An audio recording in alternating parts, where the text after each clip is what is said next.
Yeah, I'm Jackson. I have zero experience with carpentry. I studied at a school for historic preservation in Boston and learned about how things were built, 250 years ago. There's a long way to go. I'm nowhere near the top. Not that I thought I was, but there's so much more to do out there. Want to just go around the table and say who we are? So Richard, let's start with you, my right-hand man. Awesome. My name is Richard McMurray. I have a carpentry business here in the Dallas-Fort Worth area. Been doing that for a little over 10 years. And also run a YouTube channel called Finished Carpentry TV, where I share everything I do on there. And it's a really cool catalog to go back and see the progression. But yeah, that's basically it. So you see you've been in carpentry for how long? Just like 12 years, about 12 years. Sweet. Had my own company for 10 of those years, which is crazy. Awesome. Started out and just saw the potential and was like, hey, I could do this. So just tried it out, and here we are. It's great. Yeah, I'm Jackson. I have zero experience with carpentry. Yeah, so just count through them all. I don't really know too much about building or craft or anything like that. And so in this podcast, we kind of had the idea of doing kind of a master, a journeyman, and an apprentice. And so I'm really the layman. I don't really know much of anything, and I think that's great, but you guys will hopefully fill me in and help. But I do have a passion for craft. I have a passion for when things are made nice. I like good brands that hold up over many years. Shout out to my 6-year-long Lululemon leggings, or not leggings, shorts. Do you really want to make that shout out? Well, 6 years. It's a long time for clothes. But who are you? I'm Brent Hull. I've got a company here in Dallas-Fort Worth. We do architectural millwork under a name Hull Millwork. We do building. Yeah, look at that. And I've been doing it for about 30 years. Mm-hmm. So I studied at a school for historic preservation in Boston, and that was really the piece that kind of changed my trajectory in building. I always liked working with my hands. I always liked working on cars growing up, and so when I learned about North Bennett Street School, which is the oldest trade school in the country, and learned about how things were built, 250 years ago, compared to today, that's what kind of infuses our business. And the reason for this Passion for Craft podcast is, when we look at the way things used to be built compared to the way they're built today, you would be disgusted as well. So why don't you speak to that? Because you're talking to an idiot here. What's the? I look at things built today. They're fast. They're cheap. They're easy. It's great. America, baby. So it's a little bit like fast food, right? And so a Whataburger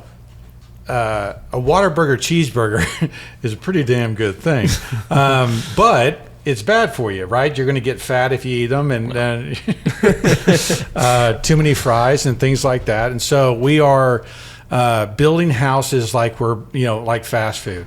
It has a shiny wrapper and it's fine, but it's going to kill you in the end. And so so you agree with this, that the houses are built bad today? I do, yeah, and it's crazy from my perspective, because a big part of those 12 years in carpentry is in that fast food industry of those kind of homes. So being exposed to the stuff what Hull Millwork is doing now, I can see this is like Taco Bell, and then this is like a 5-star restaurant, and it's that drastic of a difference, if not more.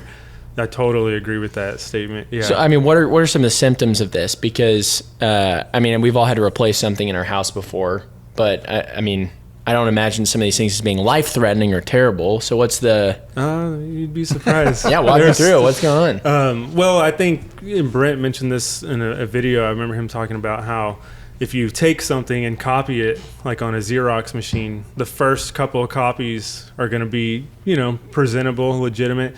But by the time you get to like the 100th copy, or maybe even less than that, you're going to have just this blur of pixelation that's coming out of the copying machine. So it's a thing of we forgot where that original came from. And now we're just, we're making things fast, cheap, and easy, which I guess there's a benefit there.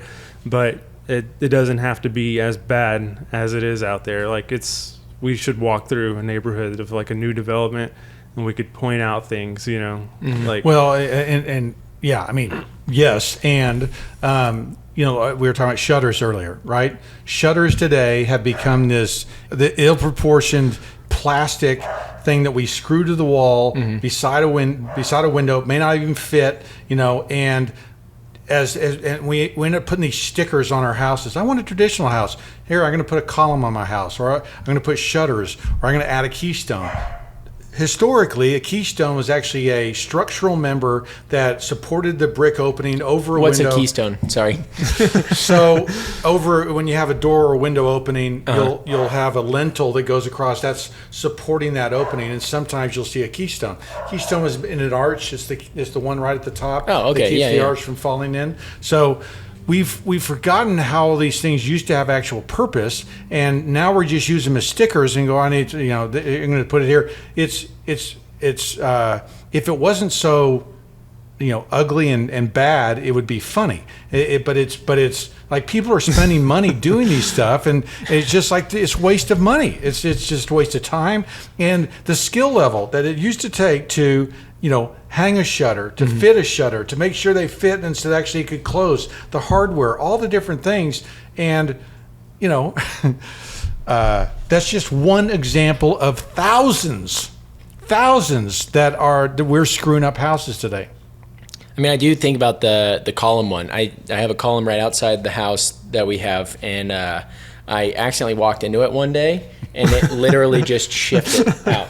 And so it is screwed into the roof, but it's not screwed into the ground, which I don't know if I don't know how you fix it, because I was looking at it, I was like, it's concrete. You can't really screw into concrete, I guess. It's just a decorative column, or is it actually Well, it has to be decorative, but... Yeah, I hope so. If it's not holding... Yeah, I mean, it is on a pendulum, but... Yeah. I don't know what they were doing and there. that's one of those stickers, right? Hey, we've designed this house. We kind of need something there. Let's put a column there. And, you end up with these things. I mean... I could kind of go on a rant, but I mean, even the columns right now, they're just a round tube, right?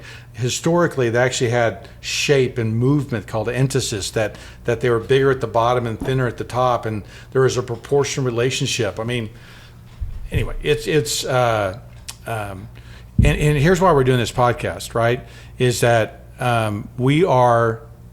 I think there's builders and carpenters and craftsmen out there who want to build well, who want to build beautifully, and they don't know how. It's like trying to eat healthy at a convenience store, right? You go in there and you might look for an apple, you might look for a banana, but that's about it, right? Yeah. And so if you try to go pick out a good column at Home Depot or at a lot of lumber yards, they're not there. Mm-mm.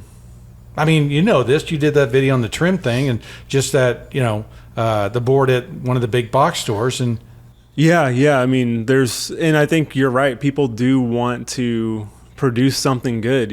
We get one life to live, and we want to do something productive with it that actually means something. So craft is people find that passion for craft in what they do, whether it's, millwork stuff or art, painting. People want to work at a higher level.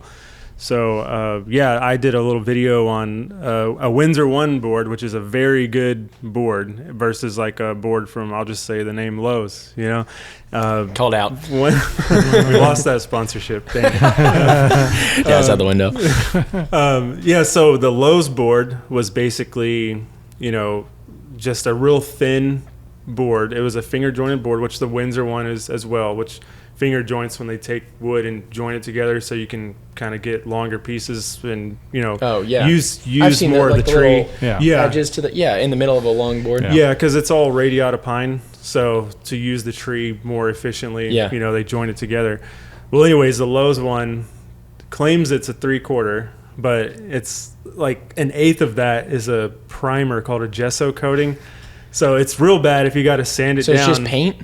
An eighth of it, yeah. Oh my it's gosh. like 5/8 really bad pine and another eighth of that primer. Yeah. And I was showing the difference between these two, and from far away it looks the same. Right. On Instagram, from the right angle it looks good. But when you're actually in the space and you're observing your environment, that's what gets me fired up about craft things, because you're there and you're like look at this stuff around us. I mean, it's like beautiful stuff. Yeah. It's not just photogenic where it looks good in a picture. It looks good in real life. And if you're living in these spaces, this is your home. You know, you want to go there and feel good. And the space, the environment that you're in is going to affect your mentality. And that's like my big thing about stuff that's crafted well. It just makes me feel like, dang, that looks good. And part of the problem is, you know, where people get inspiration today, HGTV, right? I mean, Chip and Joanna. We did that show on History Channel, Lone Star Restoration, and I remember we were finishing up this one season in this house that we've been carrying through, and I'm kind of looking at the producers and the camera guy. Like, we're not finished. We're not ready. And they were like, it'll be fine. And I'm like, what do you mean it'll be fine? I remember that. And they're like, we're just going to pan across that thing. You really won't notice that, you know, the tile around the fireplace isn't finished. And we're just like, oh my gosh. And so, you know, we live in this culture where currently where it doesn't matter. It's just like, yeah, it'll be fine. You know, it'll be fine for the camera. But like that piece of wood, all right, it's not even wood. It's a picture of wood, right? It's just this. It's terrible. Yeah. You know those card tables that you used to have that looked like fine walnut, but it was just It's plastic, right? It was a picture of wood, right? Okay. Put onto like fiberboard. It was just a picture of wood. And I just did a video on doors. Do you know those doors that you can buy those cheap, they feel really flimsy? You know what they're made of?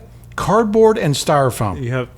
They're not. It's Where a do you buy these doors? Home Depot, Lowe's. I opened one of them up one time. Yeah, I did too. Yeah. And so And you just cut into it and it's yeah, cardboard. it was a skin.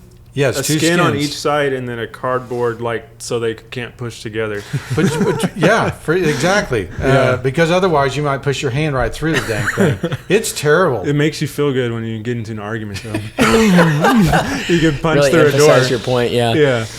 And not have to go to the hospital for But doors used to be made. There was a style and rail door that you had these stiles and rails, and they held a panel, and the panel free floated and everything. These are Hold on. I know what a style is. I know what a rail is. Outside of the context of what we're talking about, what's a style? What's a rail? Okay, so basically, they used to build doors by planks of wood, 500 years ago, and they realized that if they built this frame, because wood moves, and they put a panel inside, the wood would actually move inside the stile and rail, which is locked, so that a 36-inch opening will open normally, and the panels float. Okay, this door is a embossed picture of a panel. It's not even a panel anymore, right? And so there's no craft. No one's building that. It's pressed at a factory. There's very little wood in it, and it's just like, no, come on. We don't need to be building that. I feel like I'm tracking with you, but I'm just saying this for post. We're going to need an overlay for that because I'm like, I think I know what we're saying, but I'm still kind of trying to figure it out. But yeah. So it's like there's like an outline. Stiles are like the vertical parts of the door. The rails is the horizontal part. I always remember that because like a handrail is horizontal. So you've got, stiles and rails kind of sandwiching in this panel, like that thing right there behind Brent. Oh, yeah. That's a much more ornate version of Stiles, and then rails. Rail across the top, and then panel is inside. sitting in between there. That door back there. Okay, great. Yeah, cool. Panels in the exactly. middle. Cool. Yeah, and that's all separate pieces of wood versus just faux skin. But you do this, like we've just started ranting about some of these things. I'm telling you, there are hundreds of these things that we're doing that, and look, here's how it transfers to craft and craftsmen. Okay, we have forgotten how to build, right? And so you think about a door. You used to have to make the door, stile and rails. You have to build the panels. You had to do all those things. You had to cut open the opening, put a jamb together, put the hardware in there, install it. Today it's a pre-hung, pre-finished, pre-hardware door that you tip into the opening and, put the bolt in, the hinge. Well, then screw it into the wall and you're done. It's just, it cheapens us as craftsmen to have these products like that. Absolutely. And you never see anyone go into like a modern, not modern style, but like a modern, production build house and go like, whoa, this is just amazing, But you do see them go into older houses or like a historical public building. Yeah. Something about it speaks to takes your breath away. It speaks to your soul. Yeah. And it's like, whoa, human beings are capable of amazing things. Yeah. Sure, there's a time for machines and there's a time for that, but I don't know. It's just something where it takes your breath away, like you were saying. One thing I hope we do on this podcast is comparing the past to today. If you look at the entry-level house in 1900, solid wood moldings, big wide casings, real metal, hardware, brick, all these things, they're fireplaces, and a lot of production houses are not even fireplaces anymore. And so very little trim, very small. I mean, and the quality of materials that went into that house 100 years ago is, would be mid-level luxury, today. And so that's how far we've fallen, right? That we're building disposable houses. And then you look at what it does to us as a community, to us as people, what we value and things like that. You're raising our kids and saying, that building it cheap and fast is all that really matters. Doing quality doesn't matter, and cover it up. No one's going to know, and right. I mean, those are terrible values. Yeah, I agree totally. Yeah, it's all about the profit margin. It's just it's a print of not even an original. It's just so far beyond the original. Yeah, they've gone so far. In Walmart, you can buy those little like prop up tables, like that you'd use for like a picnic or whatever. Yeah. And they've blended plastic to look like wood. And we have one of those. It's pretty great. Feeling good about that? Great for a picnic, but not so much for where you want to raise your family. Totally. Well, it's made to look nice, of course, but it just. Yeah, I see what you're saying. It doesn't, and it doesn't feel nice. It doesn't make you think, wow, look at someone assembled this. I mean, even when you dumb down the IKEA stuff, that doesn't even make you go to that level. And another thing that thinking about this podcast and this kind of apprentice, journeyman, master, that when I went to North Bennett Street, we start out as apprentices. It's a 2-year program. You are learning the craft, learning the trade. You get out, you graduate, you're a journeyman. You are working towards being a master. Now, this is that old guild system where you had to build a masterpiece, right, to show to the guild that you were a master. When you think about now I lost my train of thought. No, that's well said. No, but I do think that does kind of speak to what we're trying to do, and we even saw an example of this. And I think just for viewers, like, you'll probably experience this depending on where you fall and who you identify with, because for sure, I truly know next to nothing about craft and everything, and I needed that translation of master to journeyman to apprentice to even understand kind of style and rail doors, which I understand now. Thank you guys. But I think there are going to be plenty of moments like that where we're kind of trying to piece together what is this thing, and what are we talking about here, especially for me. Hopefully not. We don't really want to take my ideas and send them to the master here, but not after you told me about that table. Yeah. Well, I think one of the things about it too is people are looking for, I don't know, it's like the American dream to have this big, fancy house. That's not my American dream, but that's what's pushed in Hollywood a lot of times, and just our culture. You made it. You got a big house, you got a nice car in the driveway. Whereas like a lot of people, if they thought for themselves, they wouldn't really want those things. They might see the humble house that's a cottage or whatever, and be like, hey, I like that actually, But we're fed like all this stuff that's just like, ooh, just look at it. But when you get in and zoom in on the details, it's like, man, I got ripped off with this place. That's just one perspective of it. Like one of the reasons this way of building is so prevalent. It's just fast, cheap, easy, like what you said in the beginning.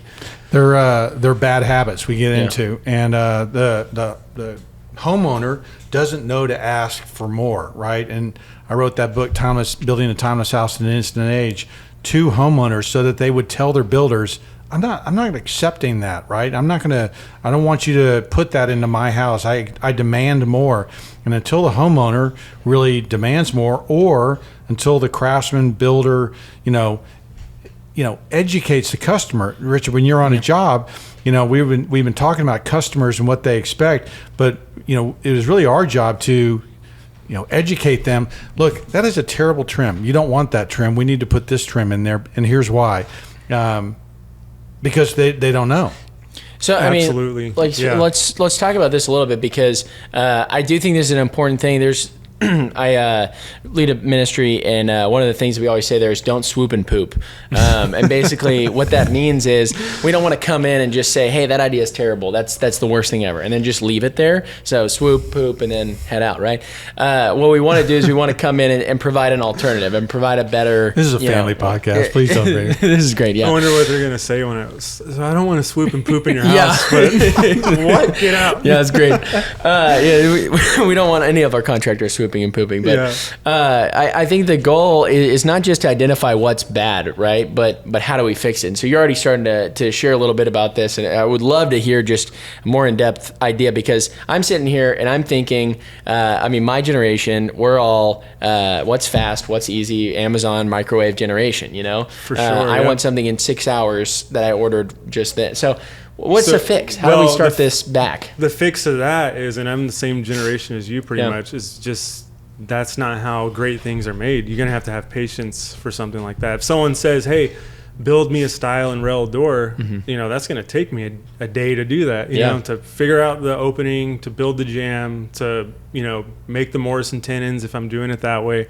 It's not going to be fast. So, people who really are masters and master painters or like craftsmen who do millwork stuff, Vasil who carves this stuff, he's pretty quick, but his masterpiece stuff I'm sure wasn't in a week. It's got to be something that takes time. Think of like a big oak tree. It didn't just pop there overnight, but the weeds in the grass did. The weeds sprout up overnight, and it's like there's no foundation there. They just fall over, and I think a lot of these houses are going to fall over. And I think part of it is everyone has a budget. Everyone is going to say, well, I can't afford that, but you don't have to. Like I think about this a lot, is like food. Like your food example is like, Taco Bell is really cheap, but Taco Bell shouldn't be your diet every day.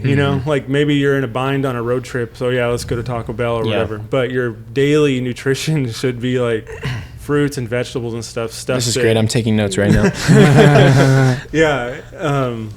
Well, like a good meal is going to not be cheap. Right. You're going to have to wait for the chef to prepare the steak and all that. It's not going to be. And speaking of diet, we did this thing called Ideal Protein, and then people talk about some of those diets? The Whole30, and what's that? You're not eating processed foods. Yeah. You're not. It's and not. So the fast when and you easy. do that, right, you learn to eat well, and for years, Dr. Pepper and Snickers when I was on a job site, right? I needed sugar, I needed energy, I needed to get this thing going. And so, but it wasn't until we started eating healthy and learned how to eat healthy that we were like, oh, boy, I feel better. I have more energy. I don't have that 2 o'clock nap because I just ate lunch. All of a sudden I'm started eating better, going, I feel better, and yay. Yeah. Right. That's the same thing we're talking about here. That went not only from the craftsman's perspective of I've really learned how to do something great, and I'm really proud of the work that we just did,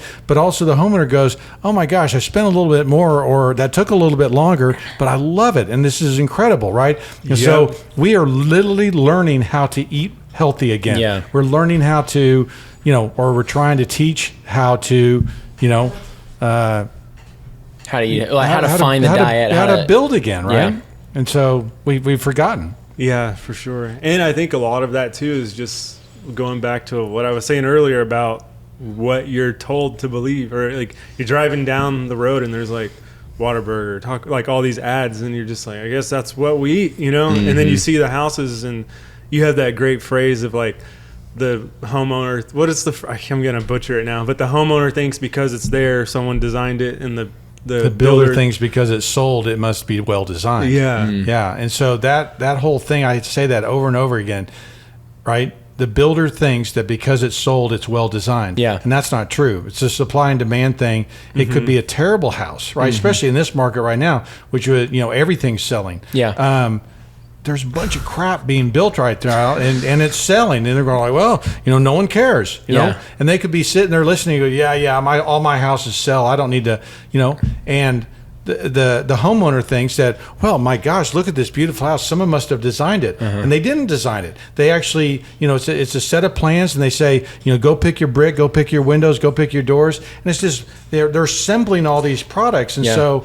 The house that used to have design and style and taste, an arts and crafts house that had a philosophy of how it was built and all the parts and pieces work together, today is just like, it's a mismatch of stuff. And literally, there is no style today in the starter house. There's no style. It's a garage. It's like a big garage door. Yeah. And so you start, you stop having a label for house styles after about 1950, 1960. Ranch is the last one.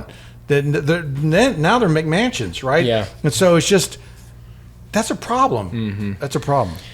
Yeah, what did I never even thought about that. What do you call the new house? You called it depression in that talk the other day, the depressing style. It's just a big garage door and like the house is off to the side, and it's emphasizing the suburban car strip mall. The car is the most important thing. It's really well. Hopefully, we'll have a talk about Levittown and what happens after World War II and all that stuff, because that's when it all starts. But realize there's no production builders before 1950, and now they build. What's a production builder? So production builder would be like D.R. Horton, Centex, U.S. Homes, Pulte. They're building. Thousands of houses a year. D.R. Horton, 50,000, 80,000 houses a year.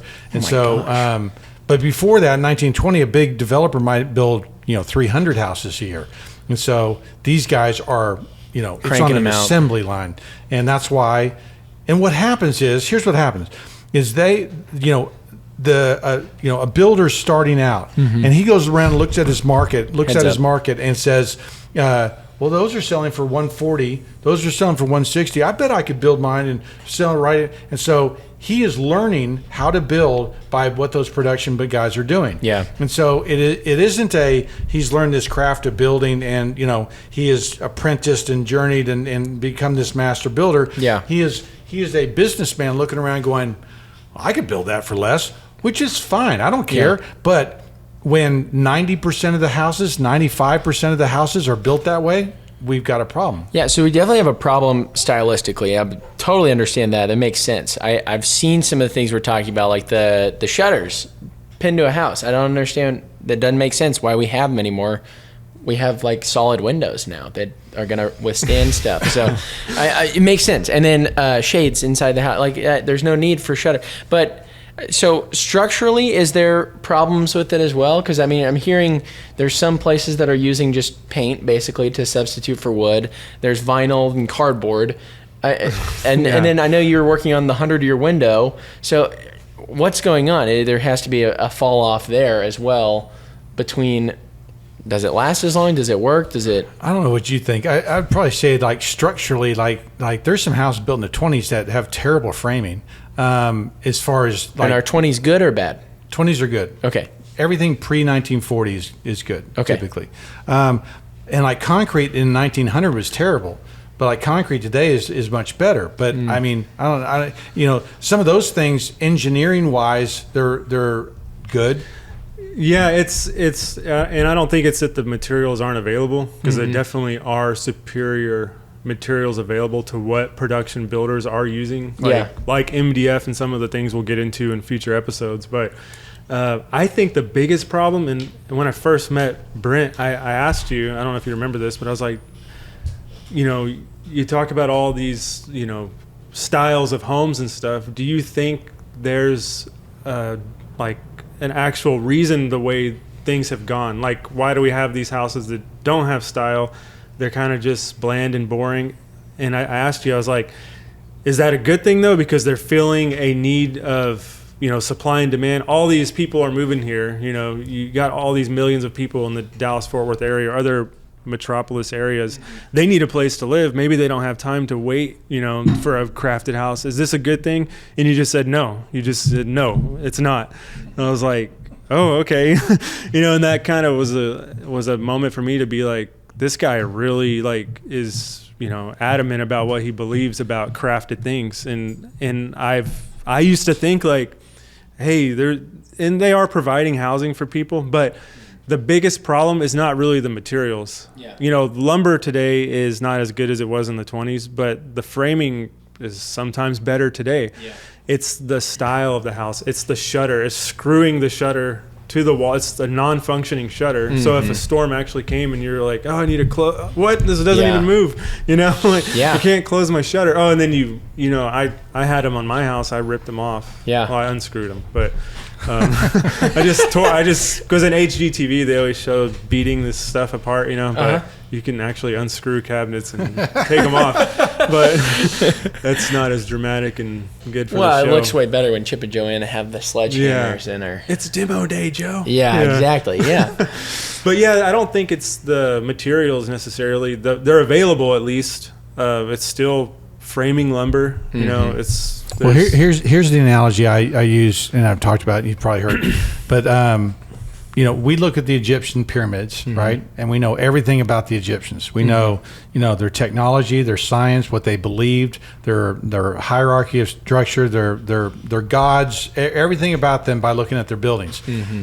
What would happen if people, 1,000 years now, they come back and look at our buildings? Mm-hmm. One, they probably wouldn't be here, but what would we have left? What does our architecture say about us? And an architecture is always something that defines a culture. And so, what would be the values that are communicated in the houses that we're building? That we can build cheap and fast, that we want the most square footage for the least amount of money, right? And so, who are we, right? Mm-hmm. And so there really is a value, component to this thing that we don't think about, or people don't think about, and that really does matter, that we're building crappy houses. And so, and here's the other thing, is D.R. Horton and those production builders are fine. They're for serving a need. But the problem is the mid-level custom guy who's learned how to build that way, and all he's doing is an entry-level house with more square footage and more granite countertops. I mean, that's what a McMansion is. Mm-hmm. It's an ill-designed, just kind of monstrosity thrown together that, I've understood it also. It's different styles too. Like the style doesn't make sense. Right. Like the house doesn't tell a story. It tells, I like that. I like that. I like that. And then it's true. It's like Subway, but for a house. Yeah, they're yes. Yep. More fast food analogies. That's a good analogy. Thanks. It doesn't make sense at all. Yeah. It'd be like eating ham with pizza. Or pineapple. Pineapple with pizza? I screwed it up. Well, going back to the production builder thing, this thought kind of crossed my mind is I lived in a house before I bought my historical house that I love now. My house now is a 1939 English cottage style house. I love it. I pull up to it every day and I'm like, oh, that thing's beautiful. Yeah. The other house, it was an LGI house. It was this. What does that mean? LGI is the company. Okay, it's cool. like D.R. Horton, like one of those. It's a big builder. Big builder. And I would drive down my street and see my house like 10 times. Not even kidding. I see my house 10 times, but just flipped like mirror image sometimes, or the same exact one. And I'd see it, and it's just like, I feel like in the Truman Show or something, like I'm just like Jim Carrey, like living in this fake world. And this is a funny thing as far as like practicality of like shutters and windows and stuff. Yeah. We had that house, it was called a driftwood floor plan. Okay. And we were at the very end of the Which has street. nothing to do with driftwood, by the way. That sounds like one of those sexy things. Yeah. Quail run. Yeah. There's no quail. And then there's not a everybody's run. like, we're getting the driftwood. Exactly. And well, we were at the end of the cul-de-sac. It's all marketing. Yeah, it is. We were the last house, and that whole side of our house had not one window on it, and no one was over there. It was an empty field. Would have been a great view. Yeah. It was kind of up on a hill a little bit, the terrain, but because this house style goes here, yeah, you don't get a window because the window is made for that that's that community, and they don't want windows right there where you can see each other because they're real close together. Right. So in your house, being that it was on the end of the line, it could have had a window. It could have had a window. Yeah. But they just were like, well, that's not the way the house is built. Yeah. So Well, the this cookie floor cutter plan, shape doesn't have. Yeah. And I've done jobs for people who are like in, you know, communities like that, or even upgraded communities from that. And they were like, yeah, we asked the builder like if we could do X, Y, and Z. Yeah. And they were like, no, this is this floor plan and you're not changing it. It's like, but no, I'll bring the window. Yeah. You know? No, we don't change this. They have their Lego piece and they're not gonna. Yeah. And the production builder, like LGI, is a publicly traded company. So all they really care about is the bottom dollar for the shareholders. Yeah. You know, versus like imagine Brent having shareholders and being like, hey, we got to get this done now. Right. And you're like, I'm an artist, you know? Yes. And I think that's a big part of a passion for craft is there are craftsmen and women out there who feel like they want to create something awesome, you know, and they don't want to answer to a shareholder. They want to answer to a client who has the budget to do some really cool stuff. That was my point I forgot when I went brain dead. Well, and hopefully a similar alignment in desiring a beautiful craft, right? Like working toward the same working goal. together. Well, I mean, Richard's a good example, but there's other guys who've worked for us that you hit a wall in carpentry and building today that you don't know how to elevate, how to get better, and so you look around and it would be like being a football player and thinking you're pretty good, but you never play a game, and you always do the same practice over and over and over again, and you're like, I think I'm pretty good, but you have no way to compare yourself or see what else is going on because everybody's building the same thing over and over again, and I know there are carpenters out there that are frustrated with the same crap over and over again, and they don't understand how to design. They don't understand, the opportunity of building and looking at the past and looking at some of these mantles and I mean that column and entablature detail, and you're like, someone actually did that, right? Someone actually made that and put all those things together, designed that. You're just like, wait, I could do that. That's possible. They go, oh, and then they get excited. I mean, Rich and I became friends because he started looking at stuff, and I remember him looking at our moldings on the wall, going, "This is so cool." Well, I remember I came home from the first class when I came in here, and I was like, I didn't even know this existed. And I was like, I went home and told my wife, I was like, I'm a big fish in a little pond. Oh, wow. Because I have a lot of people who look towards me, but I'm kind of just a typical carpenter. I just have a YouTube channel that, kind of took off. So I'm like, there's a long way to go. I'm nowhere near the top. Not that I thought I was, but it's kind of exciting because you're like, there's so much more to do out there. You're not just it is exciting. Slapping the same it totally stuff is together. exciting. I get excited I go to Winter Tour and I look at that and I'd love to build that, right? It's like you guys have a passion for craft or something. Sorry. Not to be the bearer of bad news, but we're coming up on time here. So I have one final question that I'd love to ask both of you guys. I'll answer it for myself first, but the question is, what is the best thing that you've ever crafted? So the thing that you're probably most proud of, give us a little explanation of it. Maybe we'll put some photos up at the end if that's possible, but I'll start. I pushed a broom around this shop many years. No, I'm just kidding. I did do that, but I built a bench recently. Nice. It has storage inside of it, and it's not great, but it serves a purpose, and I built it with my two hands. So and you built it. I'm proud of it. Was it that wood plastic Walmart one? Yes, it was. So I blended the plastic. I melted the plastic. Yeah, I melted it, made the colors match. Went for mahogany. That's cool. Yeah, starting with a small piece like that, like a bench, that's awesome. Yeah. I've never even built a bench. Yeah. That's really cool. I focus on installing stuff in homes, like permanent things. Yeah. But furniture, there's some really awesome crafted furniture out there. Well, so not to make you guys think too highly of my bench, it's mismatched. It was terribly cut, and it is. I bought all my wood from Lowe's. So it's Gotta start somewhere. you gotta start somewhere. I know someone who bought a bunch of doors from Home Depot or wood and like glued it together. We won't get into that, but See, I'm right never there. gonna let you live that down.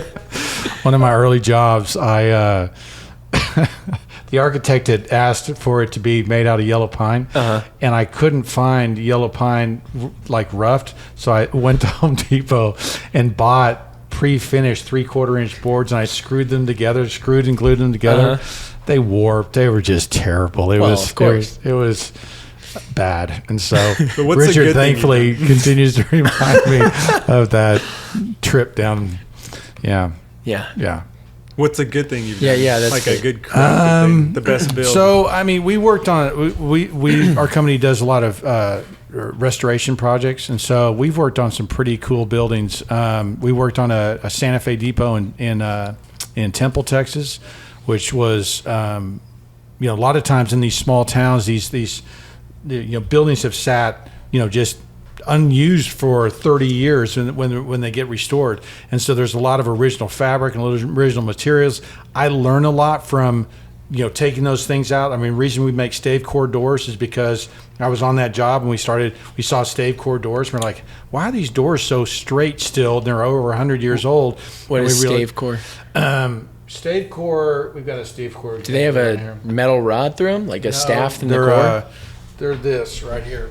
Basically, you have a styling rail. Here's your styling rail, and the panel fits in here. Yeah. Okay. But see how the wood is laid out like this, and then there's a veneer on either side. Yeah. So that veneer, all right, with a 1/4 of an inch, 3/8 of an inch, whatever that is called a stave core. Okay, so these are your staves, and that's your core. Yeah. For this bigger wood, and that keeps that door very stable. Okay, so when you build it that way,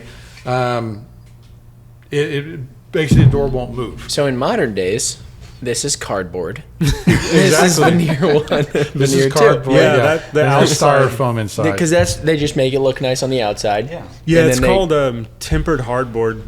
The modern, Yeah. people call it masonite, but it's that material. But the inside is cardboard. Yeah, But we great. learned from the past. So we looked at these old buildings. We learned Yeah. from the past, and I mean, I can think of 10 or 15 projects where before I hung up the tool belt and was still working on the job, we building doors, reinstalling them, reconfiguring these historic spaces. Yeah. It's pretty proud of those. Cool. What about you? So my background, like I told you in the beginning, is finish carpenter, like a trim installer. So I've never built a house or anything like that. But I think, honestly, the coolest things I've ever done have been recently at the Staub house we've been working on. Yeah. Where we had a swooped skirt board. So, like, when you have a staircase, you have a piece of trim that runs up the side next to Right. the treads and risers, the actual step. That's called a skirt board. Well, modern day skirt boards, they're cut like, all kinds of angles to accommodate the staircase. Yeah. Well, they crafted a really beautiful skirt board at this house that we're working on where it just gently swoops up. And I Yeah. pointed it out. I was like, that's so beautiful, because someone sat there and thought about it. Well, lo and behold, a year later, I get the opportunity to do it at that same exact house. That is Did awesome. a great job too. Thank you. Yeah, it was intimidating, Yeah. but it was just fun to sit there and figure it out. We took a string from a snap line, just pinned it over here, and kind of like Yeah. kept Made the moving angle. Yeah. that swoop until we found it perfectly. And then we just went ahead and got our pencil, drew the That is swoop on cool. our template. And then the coolest part about that, and I have a whole video on this recently, we did like a little bent lamination of the molding, the cap of that skirt board. Yeah. So I cut 18, probably overkill, but I cut 18 individual pieces of wood and glued and pin nailed each one of them up the Yeah. staircase to make that molding curve like that. That's awesome. It was really cool. So there's that one, and then the other one was my actually most recent video. I did intersecting half lap miter joints. Yeah, that was cool. Where where you have an intersection of a muntin bar for like Yeah. a window, like these bars right here. Uh-huh. So when they intersect, I made it where it's the piece of wood is a solid continuous piece of wood, but it's like a half lap where it's half of the bottom and half of the top. Yeah. And it intersects and you get the profile. And which is a much better way to build it, because typically what they do is they just put the individual pieces in there and they nail them from the back side. Yeah. But to join them together like that is it's a better way of building. Cool. And I'm so happy with that. Yeah. Like it lights a fire in me to be like, Totally. I freaking did that. Like that's crazy, you know, versus, you know, just gluing, because the modern Muntin bars are pieces of vinyl glued onto a piece of glass. Yeah, they're taped on. Yeah. That's awesome. Yeah. So, I mean, that's cool. I would be happy to, like, if my grandkids saw that, you know, be like, man, my grandpa did that, you know, or it's just, you're proud of it. For sure. So yeah, that's my answer. Really 2 answers, but No, those are great. yeah. That was good. That's really cool. All right, well, thanks for watching. That was it. Episode 1 in the books. Hopefully we inspired you guys to Come have a back for the passion. next one. Yeah.